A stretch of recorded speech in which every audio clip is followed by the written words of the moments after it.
Hello and welcome to week 14 in the psychology of personality.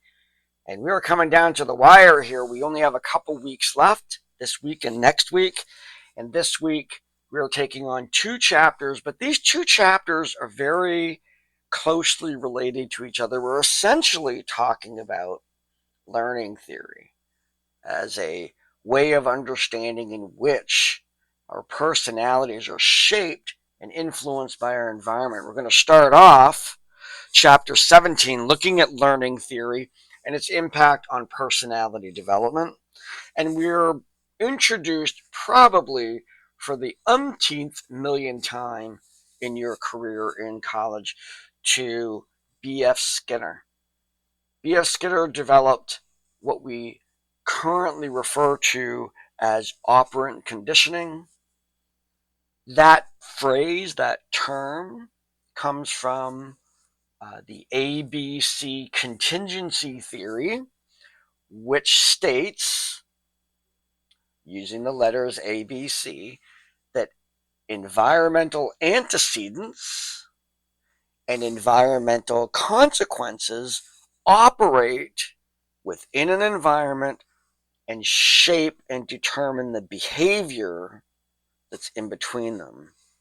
A simple way to understand the ABC contingency theory is when you get an assignment. So you look at an assignment in your class, you see the description of what you're supposed to do, and you see the grading rubric.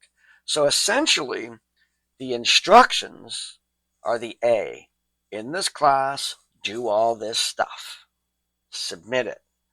And then the consequence is an outline of how your work will be evaluated against a standard, the grading rubric. And you're there managing your behavior with the instructions, trying to assure that they meet the guidelines of the expectations on the grading rubric so that you can receive the reward of a high grade. Maybe a perfect grade for some of you, really looking for that high end of things. That model of understanding and describing human behavior from the ABC contingency theory to this day remains probably the most effective modality of intervention on behavior that has ever existed. All the other different therapies, all the other things, with maybe the exception of medications, has had the most profound effect. And understanding human behavior from this point of view helps us to understand not only how to address problematic behaviors, but it actually describes very well our own behaviors and why we do them. So this is a very objective set of theories in understanding personality. We're looking at essentially, in a very, very scientific way, that your personality is the result of all sort of external instructions and consequences, reinforcements and punishments that have shaped you to be the person that you are. So if you're a jerk, you've learned to be a jerk. If you're a nice person, you've learned to be a nice person. These are not necessarily inherent qualities that you have, that those are the sets of behaviors that ended up being selected in your environment. It's very evolutionary kind of perspective of this. That's what was reinforced in your environment, and that's the person you became. We look at its applications in terms of applied behavior analysis. This is the science of using the ABC contingency theory in managing people, environments. And then we look at two forms of therapy that have come from this. One is cognitive behavior therapy, and the other one is dialectical behavior therapy. Now, each one of these presumes to look at the B in the ABC contingency theory, and the B's that we're looking at in these two types of theories is your thinking, your decision making. And in the case of a lot of cognitive behavior therapy, you're actually looking at irrational thoughts. This is actually cognitive behavior therapy arose from Albert Ellis's rational emotive therapy, where he identified typical ways in which people have dysfunctional thoughts. And those dysfunctional thoughts lead to stress, poor decision making, and whatnot. So he gave us a little list of awfulizing, meaning if that happens, it's just going to be awful.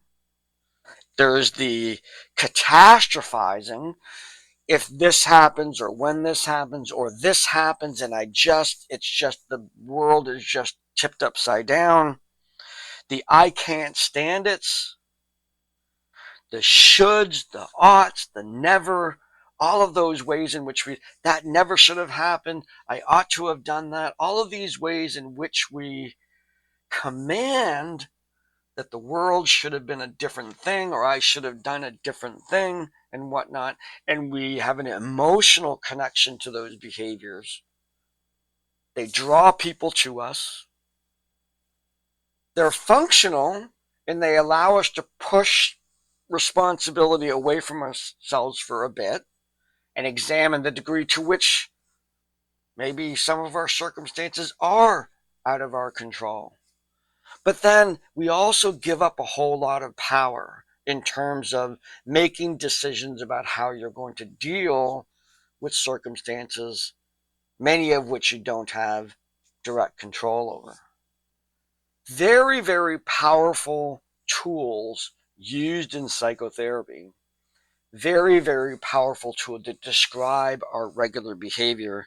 And that's what I'm going to be looking at in the Chapter 17 discussion, Chapter 17 quiz, the assignments for this chapter. The discussion, I'm asking you to actually look, and some of the discussion has already started, to look at reinforcement and punishment in early childhood. Now, I want to make some detail, some terminology. This coming summer, I'll be teaching behavior management. And we're going to get all into this. So if you want to take that class, sign up for that. I'll be teaching that this summer. When we use positive and negative in the world of behavior management, positive means I'm adding something. Negative means I'm taking something away. Then we have the terms reinforcement and punishment. Set aside positive and negative for a bit. Reinforcement maintains or increases behavior. Punishment decreases or eliminates behavior. Now we can do things to add punishment and take away punishment. We do positive punishment, negative punishment. We can do positive reinforcement, negative reinforcement. And I'll give you an example of each one of those. These are tools that parents have in order to manage their children's lives, get them to learn behavior. Positive punishment. Even though the word positive there, not pleasant. This is spanking. Positive punishment. This is a talking to. This is yelling. This is name calling. This is spanking, hitting, and all the way up to abuse. Those are what would be considered positive punishments, added stimuli that is supposed to, remember the ABC, it's the consequence that is supposed to operate on the behavior, and because of the punishment, the goal is for the behavior to go away. Then we have negative punishment. Now, negative punishment is when we create a consequence for a child doing something where they've lost something. This is like fines. This is like timeouts. This is restrictions on their behavior. They lose their phone. They don't get to watch their TV, their regular TV show or something like that. And what we're looking at is the removal of a reinforcer. We often view timeout as you need to go take a breather, and that is not what timeout is. that's actually going up into cognitive behavior therapy, where someone recognizes their internal state of frustration, anger, or whatever, and they get to choose between a couple of behaviors. I can throw the toy across the room, or I can go put myself into some isolation where I reduce my stimulus. That's not timeout. Timeout, technically speaking, is when we remove a reinforcer. So we have a kid, they're playing with the toy inappropriately, so we take the toy away. We're assuming that the toy is a reinforcer, and we're saying, if you're going to choose the behavior of playing with that toy in a way that it's likely to break, I'm going to take that toy away. When you can demonstrate, and I'll give you opportunities to do that, to use this toy appropriately, you'll get it back. Positive reinforcer. The actual removal of the toy is a negative punishment. The giving back of the toy once they show good behavior is a positive reinforcement. These are the rewards. These are the trophies. These are our paycheck. These are all the things, praise, all these things that are reinforcers that are make it more likely that the behavior is going to happen. And we're left with one last one, negative reinforcement. We see that term used inappropriately as well. Now, negative reinforcement is when we remove something and the removal of that is desirable and serves as a reinforcer. Now, the classic one is your alarm clock. So you're sleeping, you're having nice dreams, and then your alarm clock goes off. Now, you have a number of behaviors that you can engage in, but I would suspect that there's a large number of you that reach over and press the snooze button. And the irritating sound of your alarm clock goes away. That serves as a reinforcer for that behavior. In fact, there's been studies done about ultimately the not so good behavioral result of actually the invention of the snooze button, which reinforces going back to sleep behavior as opposed to getting up behavior. Either way, if I get up and turn off the alarm goes away. If I press the snooze button, the alarm goes away. The irritating sound goes away, and that serves as a reinforcer for either my go back to sleep behavior, not so good, or my getting up behavior. Many have said that if you have snooze-asitis, keep on pressing the snooze button, I made that up, place the alarm clock across the room so that you actually have to get out of bed to go turn it off. And that will, at least it gets you out of bed to do it. You can't just reach out from underneath the covers and turn it off. So chapter 17 discussion, I want you to examine the use of positive and negative punishment in early childhood. It's important, and the initial discussions pointed at the need to understand what timeout is, but it also pointed out that the presumption is that explaining to a child the reasons why they need to not do something, because we're looking at punishments, we're looking at behaviors that we want to go away. Almost everyone, sitting down with the child, explaining, and what we're losing track of in this particular is that the child does not understand consequences like that. They don't understand why that's not a good thing. We do it because we're engaging in social learning theory. We're going to get to that next. We do those things. We go through the motions of explaining children without the cognitive ability to understand in order to build up the mechanisms within them for moral reasoning that's going to occur later in life. Early in life, it is insufficient for you to sit down with a child and tell them why they should not hit their baby sister. You will do that, but you also need to engage in some behavior management at the level of cognitive understanding that the child is at, which essentially, according to moral reasoning theorists, is a system of rewards and punishments. If basically the young child is thinking, if you're going to keep me from this pleasurable activity that I have, from their perspective of hitting my little sister, what's in it for me? That's their moral reasoning level.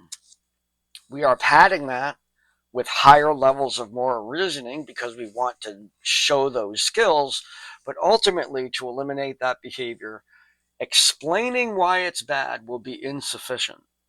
So I'm asking us to have a discussion about the use of positive and negative punishment under those circumstances. Then in the quiz, I'm asking you to take this ABC theory and examine your own behavior and look at the things that reward you. Look at complicated behaviors like going to school, doing assignments, the time that you spend with your kids, the time that you spend with your partner or whatever the activities. Look at your hobbies and examine this from that ABC perspective. What is the C? What's maintaining this behavior? What am I getting out of it? I play music. What am I getting out of it? What does it do for me? Those kinds of things. Then we go a little bit into a different topic, but it's still behaviorism. Bandura comes along and talks about social learning theory. Now, social learning theory is the same ABC contingency theory, but the A is the behavior of a role model. Person has to be a role model. And the imitation of the role model needs to be reinforced.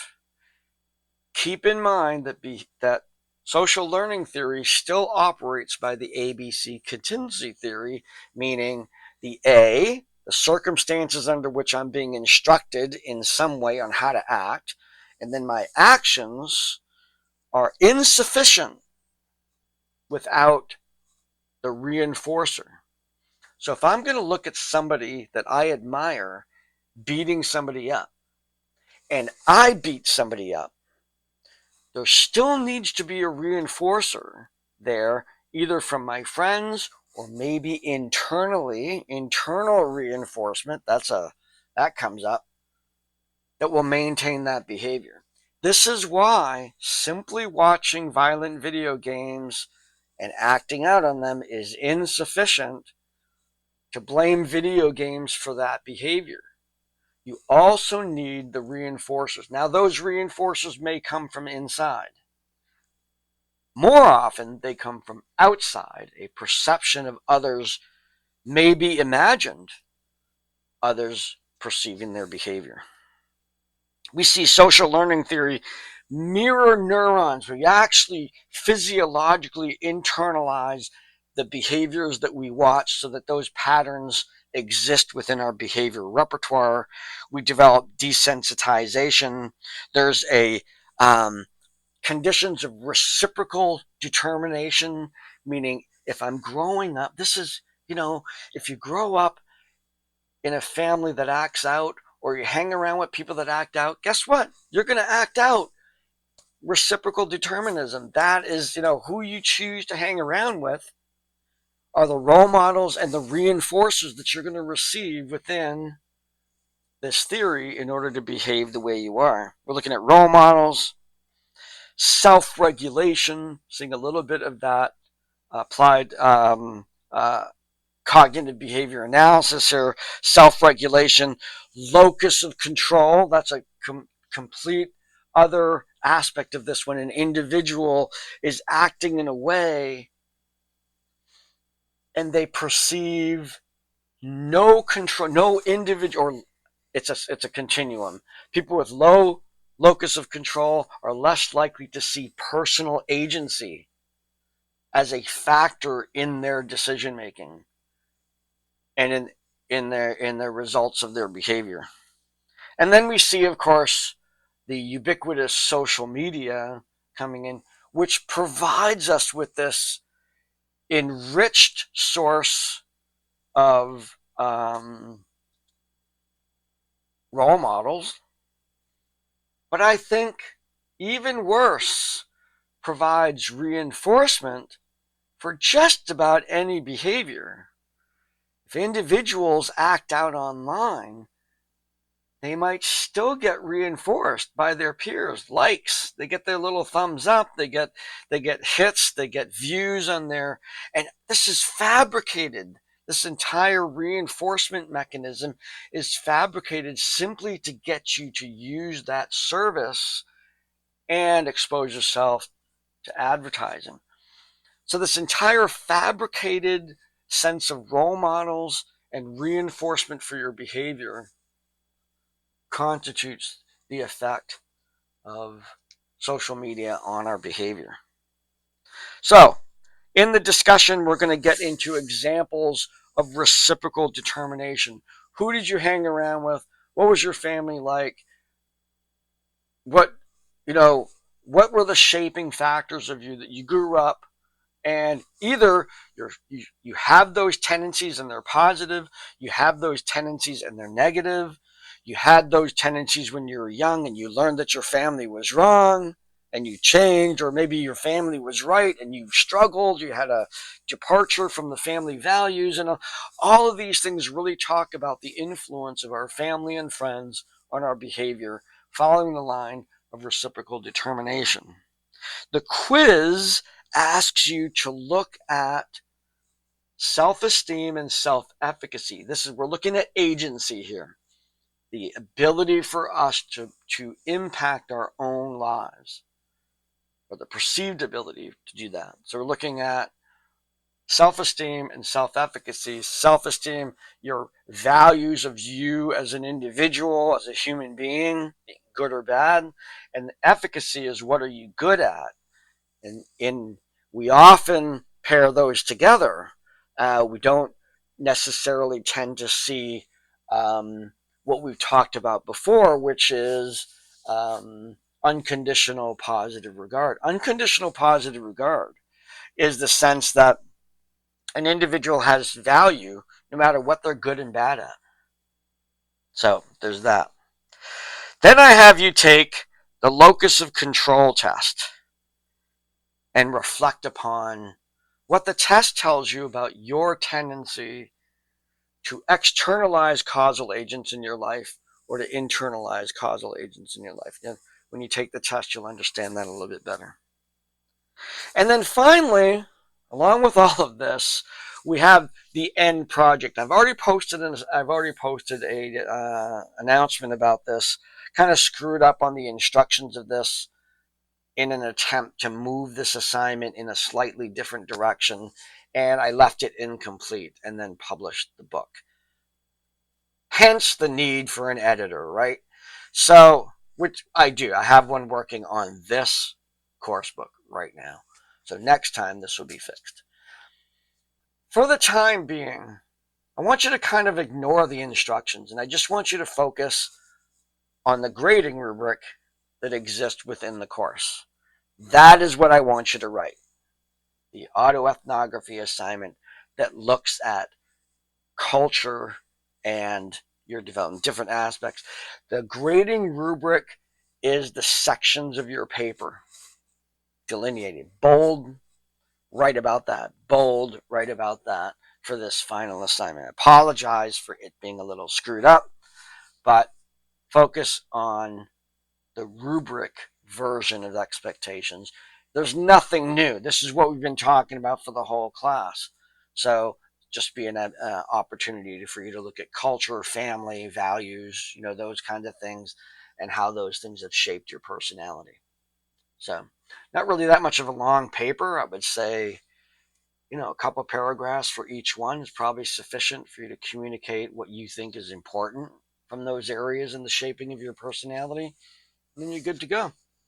So what we have together here, we have Chapter 17 discussion, Chapter 17 quiz, 18 discussion, 18 quiz, and then this final assignment, the autoethnography. So, with that said, I'll stop talking so you can start working on this. So, get that done. I will see you online in these very interesting discussions. Have a great week, and I will see you next time. One more time.